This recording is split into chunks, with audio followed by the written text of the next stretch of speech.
नमस्कार दोस्तों, science academy सभी को स्वागत है। यह वीडियो क्लास 9th के साइंस का चैप्टर नंबर 1 है, हमारे आसपास के पदार्थ। एक ही वीडियो में मैं पूरी तरह से कंप्लीट कर दिया हूं और इसी तरह से सभी चैप्टर को एक एक वीडियो में पूरी तरह से प्लेलिस्ट में अपलोड है।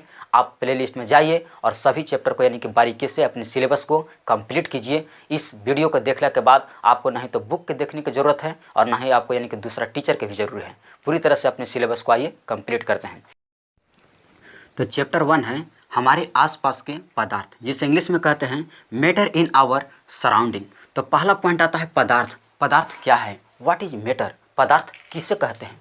तो आप अपने चारों ओर जितने भी वस्तुएं देखते हैं जिसकी आकार, आकृति, बनावट, रूप, रंग भिन्न भिन्न होता है, ये सब वस्तुएं जिन सामग्रियों से मिलकर बना होता है उसे पदार्थ कहते हैं। पदार्थ को कई तरह से परिभाषित किया गया है, जैसे वे वस्तु जो एक दूसरे के ऊपर बल लगाता है उससे पदार्थ कहते हैं। बल लगाने का मतलब कि जैसे कि मारकर हमारे हाथ के ऊपर है, हमारे ऊपर ये बल लगा रहे हैं, हम पृथ्वी के ऊपर खड़ा हैं, पृथ्वी के ऊपर हम बल लगा रहे हैं, यानी कि जितनी भी वस्तुएं हैं सब पृथ्वी के ऊपर पड़ा हुआ है और पृथ्वी के ऊपर बल लगा रहा है।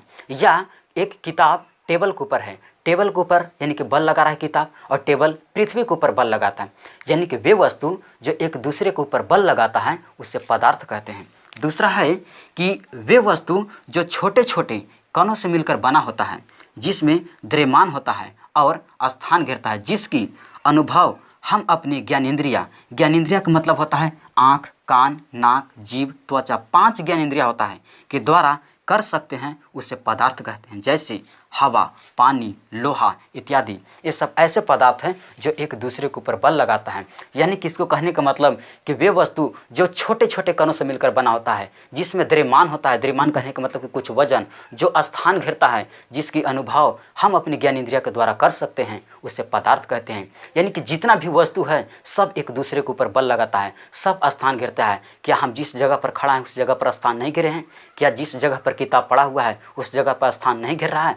तो वे वस्तु जो स्थान घेरता है, जो छोटे छोटे कणों से मिलकर बना होता है, जिसकी अनुभव हम अपनी ज्ञानेंद्रिया यानी आँख, कान, नाक, जीभ, त्वचा के द्वारा कर सकते हैं, उसे पदार्थ कहते हैं। चलिए, आपको समझ में आ गया होगा, इसको स्क्रीनशॉट ले लीजिए आप। अगला टॉपिक आता है पदार्थ की अवस्था, स्टेट ऑफ मैटर। तो पदार्थ की 3 अवस्था होती हैं। पहला ठोस अवस्था, जिसको सॉलिड स्टेट बोलते हैं। दूसरा द्रव अवस्था, लिक्विड स्टेट कहते हैं। और तीसरा गैस अवस्था, जिसको गैस स्टेट कहते हैं। तो आइए इस तीनों को बारी बारी से समझते हैं। अगला है ठोस अवस्था, सॉलिड स्टेट।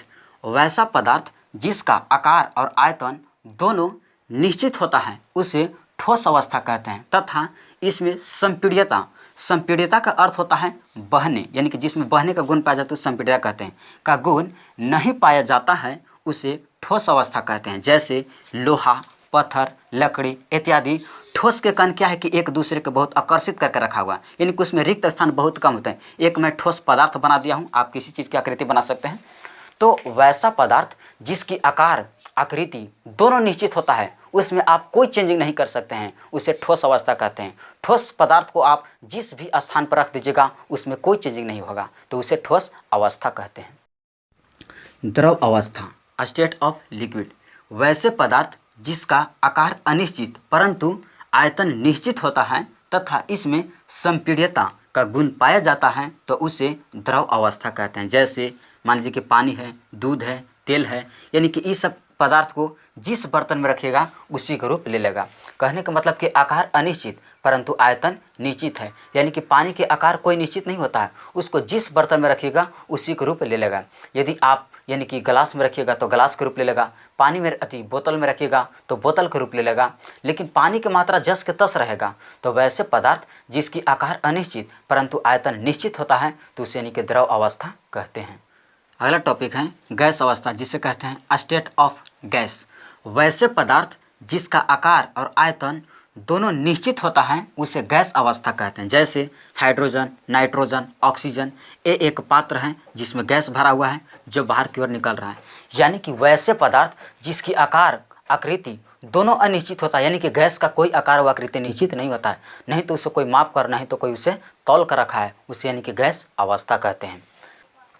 अगला टॉपिक है पदार्थ की अभिलक्षण। सबसे पहले जानते हैं ठोस के अभिलक्षण, कैरेक्टरिस्टिक्स ऑफ सॉलिड। पहला पॉइंट है ठोस का आकार निश्चित होता है, यानी कि कोई भी किसी भी ठोस पदार्थ के आकार व आकृति में हम चेंजिंग नहीं ला सकते हैं। दूसरा कि यह असंपीड्य होता है। असंपीड्य कहने का मतलब कि जिसमें बहने का गुण नहीं पाया जाता है, यानी कि किसी भी ठोस पदार्थ को किसी भी जगह पर रख दीजिएगा तो क्या वो बहेगा नहीं। तो वैसे पदार्थ जिसमें यानी कि बहने का गुण नहीं पाया जाता है वह असंपीड्य कहलाता है।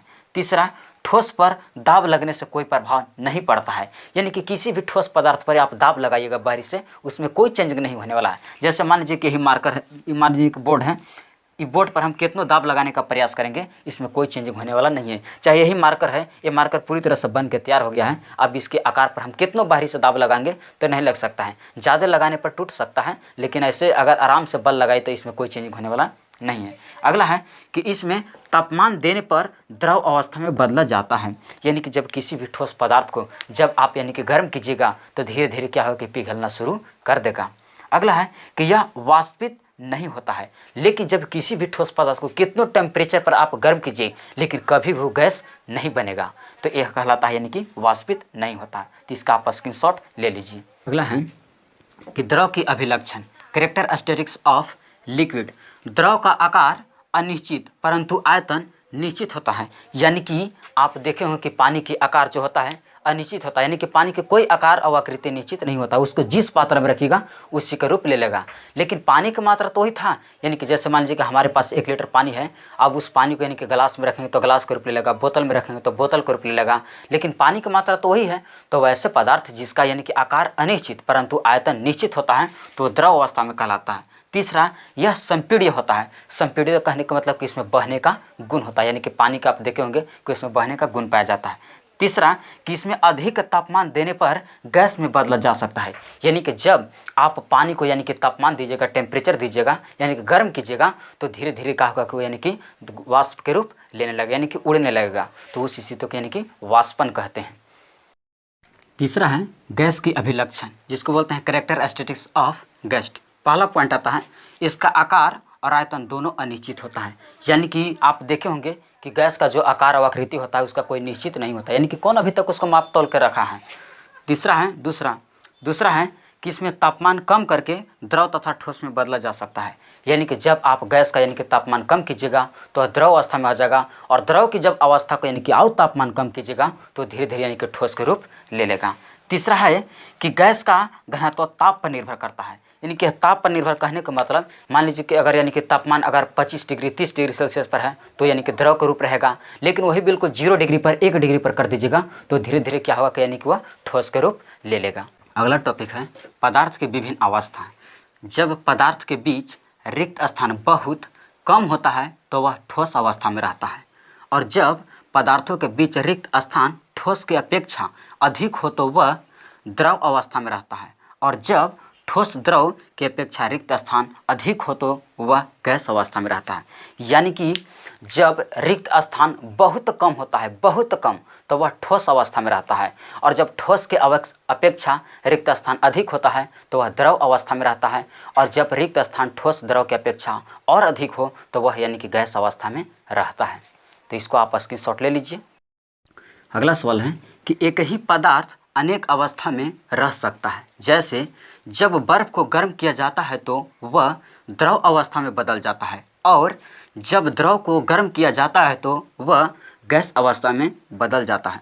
ठीक इसके विपरीत जब गैस का तापमान घटाया जाता है तो वह द्रव में, और जब द्रव का तापमान घटाया जाता है तो वह ठोस अवस्था में बदल जाता है। जैसे ये बर्फ़ है, बर्फ़ को जब ताप दिया यानी कि गर्म किए तो यह द्रव अवस्था में हो गया, और जब द्रव को यानी कि ताप दिया यानी कि गर्म किए तो यह गैस अवस्था में बदल गया। ठीक इसके विपरीत जब गैस का हम तापमान को यानी कि घटा दिए तो वह द्रव अवस्था में हो गया, और जब द्रव का यानी कि तापमान घटा दिए तो यह बर्फ़ की अवस्था में हो गया। यानी कि कहने का मतलब है कि जब कोई पदार्थ को आप यानी कि गर्म कीजिएगा, तापमान दीजिएगा तो यानी कि द्रव अवस्था में बदल जाएगा, और जब द्रव अवस्था को यानी कि तापमान दीजिएगा तो वह द्रव से यानी कि सीधे गैस में बदल जाएगा। ठीक इसके विपरीत जब आप यानी कि तापमान घटा दीजिएगा तो गैस से यानी कि द्रव में बदल जाएगा, और जब यानी कि द्रव का तापमान घटा दीजिएगा तो वह ठोस के रूप ले लेगा। तो इसलिए कहा गया है कि एक ही पदार्थ अनेक अवस्था में रह सकता है। और इसी तरह से हमारा चैप्टर समाप्त हो गया। आइए कुछ देखते हैं, अभ्यास के प्रश्नों को देखते हैं। तो पहला क्वेश्चन है कि निम्नलिखित में से कौन सा पदार्थ है, जैसे कुर्सी, वायु, बादाम, स्नेह, गंध, घृणा, विचार, शीत, इत्यादि। इस समय से चुनना है कि कौन सा पदार्थ है। तो मैंने चुन दिया हूँ कि कुर्सी, वायु, बादाम और शीतल पेय पदार्थ है, क्योंकि ये सब का द्रव्यमान होता है। यानी कि पदार्थ शुरू में बता चुके हैं कि जिसमें द्रव्यमान होता है, जो स्थान घेरता है, जो छोटे छोटे कणों से मिलकर बना होता है, उसे पदार्थ कहते हैं। चलिए अगला क्वेश्चन देखते हैं। अगला क्वेश्चन है कि गर्मा गर्म भोजन की स्वाद कई किलोमीटर दूर से पता चल जाता है, लेकिन ठंडे भोजन के स्वाद को पता लगाने के लिए हमें नज़दीक जाने पड़ता है, क्यों? आप देखे होंगे कि जो गर्मा गर्म भोजन होता है उसकी स्वाद कई किलोमीटर दूर से ही आपको पता चल जाता है, लेकिन जब वही भोजन जब ठंडा हो जाता है तो उसके स्वाद को पता लगाने के लिए हमें नज़दीक जाने पड़ता है, क्यों? तो चलिए देखिएगा कि गर्म भोजन का तापमान अधिक होता है, जिसके कारण वायु के साथ मिलकर हमारी नाकों तक पहुँच जाता है, लेकिन ठंडे भोजन का तापमान बहुत कम होता है और वायु के साथ नहीं मिलता है, जिसके कारण उसके गंध को पता लगाने के लिए नज़दीक जाने पड़ता है। यानी कि गर्म भोजन का जो तापमान होता है वो बहुत यानी कि अधिक होता है, जिसके कारण वह वायु के साथ मिलकर हमारे नाकों तक पहुंच जाता है, लेकिन जब ठंडा भोजन हो जाता है तो वायु के साथ उसका तापमान नहीं मिल पाता है, यानी कि गंध नहीं मिलता है, और इसके कारण हमको उसके स्वाद को पता लगाने के लिए हमें नज़दीक जाने पड़ता है। तो यह क्वेश्चन को बहुत अच्छी तरह से देख लीजिएगा कि क्योंकि एग्जाम में यह सवाल को पूछ दिया है। अगला सवाल है घनत्व। किसी तत्व के प्रति इकाई आयतन को घनत्व कहते हैं। यानी कि घनत्व बराबर होता है द्रव्यमान बटा आयतन। घनत्व को d से सूचित किया जाता है, द्रव्यमान को m से सूचित किया जाता है और आयतन को v से सूचित किया जाता है। याद रखिएगा, इससे न्यूमेरिकल बनता है। अगला सवाल है कि निम्नलिखित पर टिप्पणी लिखें। कुछ यानी कि दिया है, कुछ वर्ड्स है, इसको पर टिप्पणी लिखना है। पहला आता है दृढ़ता। दृढ़ता क्या है? तो किसी पदार्थ के आकृति को बनाए रखने की क्षमता को दृढ़ता कहते हैं। दृढ़ता का मतलब होता है कि कठोर। जैसे मान लीजिए यही मार्कर है, ये मार्कर क्या है कि चारों तरफ से यानी कि पूरी तरह से कठोर हो गया। इसको हम यानी कि दबाने के या इसको यानी कि खींचने का प्रयास करें तो खींचाएगा नहीं, क्योंकि इसका आकृति को यानी कि पकड़ कर रखा हुआ है। दूसरा है कि संपीड्यता। जिसमें बहने का गुण पाया जाता है तो उसे संपीड्यता कहते हैं। यानी कि जिसमें बहने का, जैसे पानी हो गया, जिसमें बहने का गुण पाया जाता है उसे संपीड्यता कहते हैं। अगला है कि बर्तन में गैस का भरना। जब गैस को बर्तन में भरते हैं तो बर्तन के दीवार पर बल लगाता है, उसे बर्तन में गैस का भरना कहते हैं। यानी कि जब हम यानी कि किसी गैस को यानी कि बर्तन में भरते हैं तो क्या होता है कि बर्तन के दीवार पर यानी कि गैस का करता है कि दबाव लगाता है चारों तरफ से, तो उस प्रक्रिया को, उस स्थिति को यानी कि बर्तन में गैस को भरना कहते हैं। अगला है कि गतिज ऊर्जा। गतिज ऊर्जा किसको कहते हैं? तो किसी वस्तु में गति के कारण उत्पन्न ऊर्जा को गतिज ऊर्जा कहते हैं। यानी कि जब कोई वस्तु गति करता है और उस गति के कारण जो उसमें ऊर्जा उत्पन्न हो रहा है उसे गतिज ऊर्जा कहते हैं। तो इसका स्क्रीनशॉट ले लीजिए। अगला सवाल है कि निम्नलिखित तापमानों को सेल्सियस में बदलें, और दूसरा सवाल है कि निम्नलिखित तापमानों को केल्विन में बदलें। एक है कि सेल्सियस में बदलना है, एक है कि केल्विन में बदलना है। तो याद रखिएगा कि पहले चलते हैं सेल्सियस में, कि सेल्सियस में बदलने के लिए क्या करना है कि सबसे पहले आपको कि जो केल्विन दे रहता है उसी केल्विन में सिर्फ आपको यानी कि 273 को जोड़ देना है। यानी कि सेल्सियस यानी कि C = हो जाता है केल्विन प्लस में यानी कि 200 माइनस कर दीजिए, माइनस 273। तो C के C हो जाएगा, K का मान आपका है यानी कि 293 माइनस 273। तो सेल्सियस = हो जाएगा, घटाइए तो 0 हो जाएगा, 9 में से 7 गया 2 बचेगा, और यानी कि 20 डिग्री सिर्फ बचा आपका। यहाँ आपका यानी कि निकल गया सेल्सियस, निकल गया 20 डिग्री सेल्सियस। इसी प्रकार जब यहाँ निकलेगा तो सेल्सियस = हो जाएगा यानी कि केल्विन माइनस हो जाएगा 273। तो C के C हो जाएगा। अब केल्विन का मान दिया है आपका 470 है, 470 माइनस 273। तो सेल्सियस = हो जाएगा 10 में से 3 गया यानी कि 7 बचेगा, 16 में से 7 गया यानी कि 9 बचेगा, और 3 में से 2 गया तो यानी कि इतना डिग्री सेल्सियस आपका बचेगा। चलिए अगला है कि निम्नलिखित तापमानों को केल्विन में बदलें। केल्विन में बदलने के लिए क्या करना है कि आपका 273 सिर्फ जोड़ देना है। यानी कि केल्विन = हो जाता है कि सेल्सियस प्लस में 273।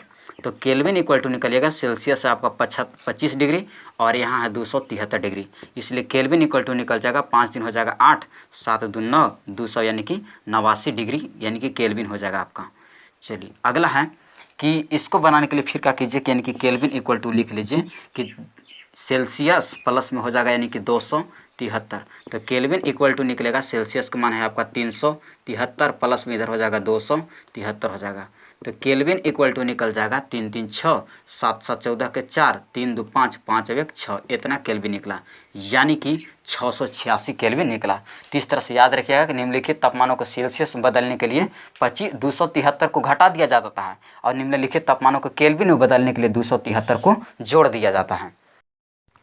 अगला सवाल है कि निम्नलिखित तापमानों पर पानी की भौतिक अवस्था क्या होगा। यानी कि जब 0 डिग्री सेल्सियस रहेगा तो क्या होगा, 25 डिग्री सेल्सियस रहेगा तो क्या होगा, और यानी कि 100 डिग्री सेल्सियस रहेगा तो क्या होगा।